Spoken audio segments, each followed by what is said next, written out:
श्री शिवाय नमस्तोभ्यम। हर हर महादेव। उत्तर प्रदेश अध्ययन public school sector 4 शताब्दी नगर मेरठ में गुरुजी पंडित प्रदीप मिश्रा जी के द्वारा श्री शिव महापुराण की कथा शुरू हो गई है। यह 7 दिवसीय श्री शिव महापुराण की कथा है, जो कि 15 दिसंबर से 21 दिसंबर तक आस्था चैनल पर यूट्यूब पर दोपहर 1 बजे से 4 बजे तक देखी जा सकती है। आज 18 दिसंबर चौथे दिन की शिव महापुराण की कथा है, जिसमें गुरुजी ने कुल 16 उपयोगी जानकारियाँ दी हैं। सभी जानकारियां आपको इस वीडियो के माध्यम से मिलने वाली हैं। किसी कारणवश यदि आपने आज की कथा नहीं सुनी है तो पूरी कथा का रस तत्व आपको इस छोटे से वीडियो से प्राप्त हो जाएगा। तो बढ़ते हैं आज की कथा की पहली जानकारी की ओर। गुरुजी ने कहा, आप जिस भी उम्र में हो, जिस अवस्था में हो, उसको अपना व्यवहार श्रेष्ठ रखो। आज के समय में घर में किसी भी चीज की कमी नहीं है, पर घर में आपस में व्यवहार अगर अच्छा नहीं है तो उस घर में सुख की अनुभूति नहीं होती है। बढ़ते हैं आज की कथा की दूसरी जानकारी की ओर।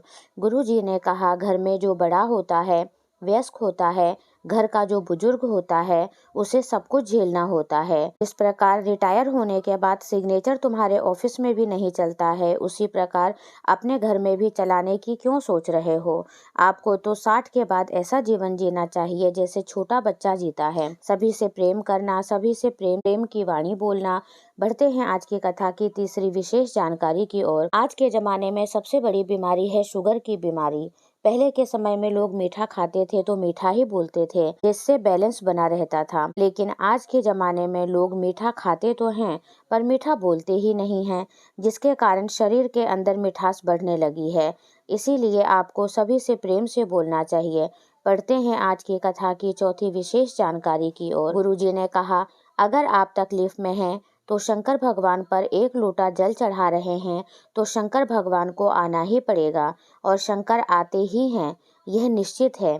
बढ़ते हैं आज की कथा की 5वीं जानकारी की ओर। पुष्पा गंगवार जी पत्र लेकर आईं। उन्होंने कहा, मेरे पापा को ब्लड कैंसर था, जिसकी वजह से पूरा परिवार परेशान था। उस समय मैं और मेरे पति कथा आस्था चैनल पर सुनते थे। मैंने अपनी माँ से कहा, उनको काशी लेकर गई, बाबा के दर्शन किए और आपकी कथा में धन्वंतरी कुएं के जल का वर्णन सुना। मैंने वह जल पिता को देना शुरू किया और शिवलिंग पर चढ़े जल को भी देना शुरू किया, और सीहोर से रुद्राक्ष लाकर उसका जल भी शिवलिंग पर डालकर प्रतिदिन पिताजी को देना शुरू किया, और आज मेरे पिताजी पूरी तरह ठीक हो गए हैं।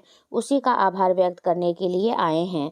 बढ़ते हैं आज की कथा की 6ठी विशेष जानकारी की ओर। गुरुजी ने बताया, माता पार्वती ने स्वयं कहा है कि शंकर भगवान का एक नाम है भव। सबको सुखी देखने वाले, सबका दुख स्वयं के ऊपर लेने वाले, सबकी बीमारी अपने ऊपर लेते हैं, सबको भव से तार देते हैं।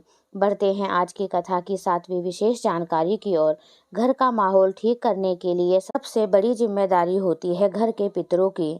पितृ वह जो छोड़कर चले गए हैं। 16 दिन श्राद्ध में पृथ्वीलोक में आते हैं, और आप जब भोजन बनाते हैं, ब्राह्मण को देते हैं, गाय को देते हैं, कौवे को देते हैं, कुत्ते को रोटी देते हैं, भूखे को खाना खिलाते हैं, तो वह भोजन पितृ ग्रहण करते हैं। और 16 दिन के बाद जब पितृ जाते हैं तो आर्यमा स्वामी पितरों को कहते हैं कि तुमने जो 16 दिन यहाँ भोजन ग्रहण किया है, तो वर्ष भर इन लोगों को सुखी रहने का वर देकर जाओ, इनके घर का माहौल ठीक करके जाओ, इनके घर में सुख समृद्धि देकर जाओ, घर में सुख शांति देकर जाओ। तब पितृ कहते हैं कि हम इनको वर्ष भर का इतना सारा फल देकर नहीं जा सकते हैं, पर अगर शंकर साक्षी देंगे तो दे सकते हैं।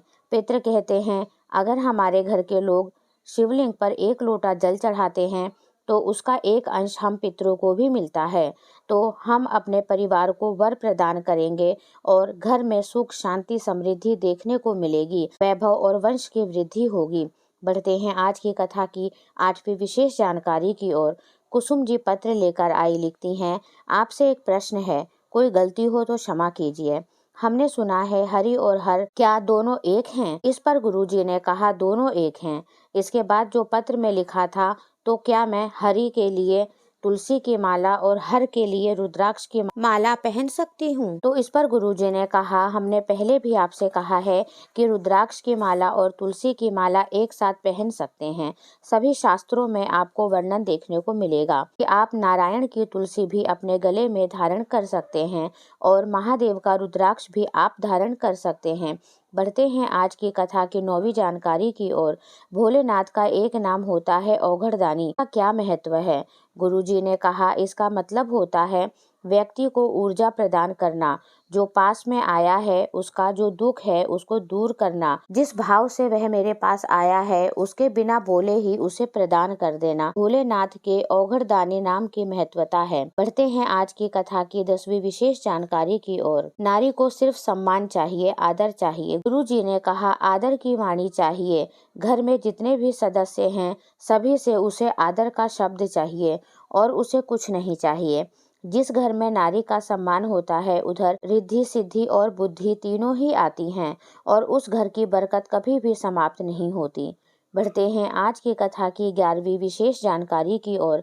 बीना वर्मा जी पत्र लेकर आईं। मेरी बेटी को बुखार आया जिसकी वजह से मेरी बेटी की आवाज़ चली गई। गले के सभी टेस्ट कराए, सब इलाज कराया पर बेटी की आवाज़ नहीं आई। मैं थक गई। किसी के कहने पर आपकी कथा सुनना शुरू किया। सभी उपाय किए और मेरी बेटी को लेकर शिव मंदिर जाती, शंकर पर जल चढ़वाती, सोमवार का व्रत करवाती, मंदिर में झाड़ू और पोछा लगवाती और बाबा से प्रार्थना करती कि बाबा जो कहीं नहीं हुआ शंकर ने करके दिखाया है। और आज मेरी बेटी पूरी तरीके से बोलना शुरू कर चुकी है। रुद्राक्ष का जल पिलाती मेरी बेटी पूरी तरह से ठीक हो गई है। उसी का आभार व्यक्त करने के लिए आई हूँ। बढ़ते हैं आज की कथा की 12वीं विशेष जानकारी की ओर। रेखा जी पत्र लेकर आई। मेरा बेटा 5 साल से सरकारी नौकरी की तैयारी कर रहा था लेकिन कुछ नंबरों से रह जाता था। फिर बेटे को समझाया कि गुरुजी की कथा सुनो और 4 गुना अधिक मेहनत करो।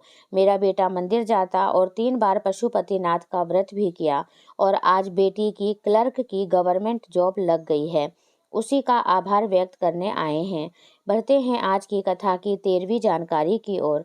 माधुरी चौहान जी पत्र लेकर आई। मेरा बेटा खाटू श्याम जी जा रहा था। रास्ते में उसका एक्सीडेंट हो गया। उसको वेंटिलेटर पे डाल दिया और डॉक्टर ने 24 घंटे का समय दिया। उसी हॉस्पिटल के पास शिवलिंग पर जल चढ़ाया और बेलपत्र थी उसे उठाकर मेरे बेटे के सिरहाने पर रख दिया।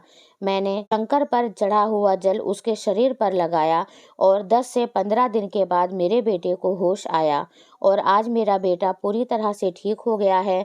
उसी का आभार व्यक्त करने के लिए आए हैं। बढ़ते हैं आज की कथा की 14वीं विशेष जानकारी की ओर। गुरुजी पंडित प्रदीप मिश्रा जी की अगली शिव महापुराण की कथा 24 दिसंबर से 30 दिसंबर रायपुर में रहेगी, जिसका एड्रेस इस प्रकार है। पुराना धमतरी रोड, सेज बहार, रायपुर और इसका समय होगा दोपहर 2 बजे से शाम 5 बजे तक।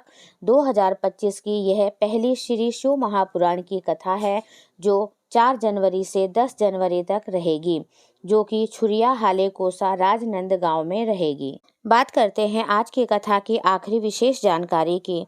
गुरुजी ने कथा के बीच में कई बार एक गीत के माध्यम से बताया कि जो जैसी भावना लाया वो वैसा ही फल पाया, कि आप जब कथा पंडाल में आते हैं और आपके मन में जैसी भावना होती है आपको फल भी उसी के अनुसार मिलता है। इसलिए कथा में बैठने के बाद किसी की निंदा चुगली बुराई करने की बजाय हमारा ध्यान केवल शिव महापुराण की कथा में होना चाहिए और जब आरती होती है उसके बाद ही उठकर तब तक अपनी कामना अपनी इच्छा बाबा से बार बार बोलनी चाहिए और किसी और चीज़ पर ध्यान नहीं देना चाहिए। आज की ये वीडियो जानकारी कैसी लगी मुझे ज़रूर बताइएगा। अगर वीडियो अच्छी लगी है तो लाइक कीजिए, चैनल पर नए हैं तो प्लीज़ सब्सक्राइब कीजिए और अपना सपोर्ट दीजिए। श्री शिवाय नमस्तुभ्यम। हर हर महादेव।